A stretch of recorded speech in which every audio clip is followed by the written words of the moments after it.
ஒரு மிமிக்ரி பண்ற ஒரு குழந்தைய நீங்க வந்து என்கரேஜ் பண்ணுமா? ஒரு 12 கண்டுபிடிப்பை பிடிச்ச ஒரு சயின்டிஸ்ட் பையனை நீங்க கொண்டாடணுமா? யோசிச்சு பாருங்க. நம்ம எங்க ப்ராப்ளம் எங்க இருக்கு? நாம நினைக்கிறோம் நம்மள ஆள்றவங்க எப்படி இருக்கணும், நான் மாற வேண்டியது யார? இந்த மாதிரி விஷயங்கள் மாறும்போது தான் எல்லாமே மாறும். எதை கொண்டாடணும், எதை பாராட்டணும், யாரோட போட்டோ எடுத்துக்கணும். எனக்கு நீ நினைச்சு பாருங்களேன், கஷ்டப்பட்டு தான் எல்லாரும் வராங்க, எல்லா துறையிலையும் கஷ்டப்பட்டு தான் வராங்க. ஆனா எல்லாருக்கும் அந்த புகழ் கிடைக்கவே மாட்டேங்குது இல்ல.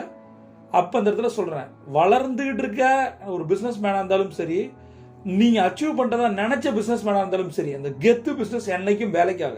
இந்த ஆட்டிடியூட்ன்றது ப்ராப்ளம். நீங்க காட்டுற கெத்து அப்படின்றது ஒரு ப்ராப்ளம்.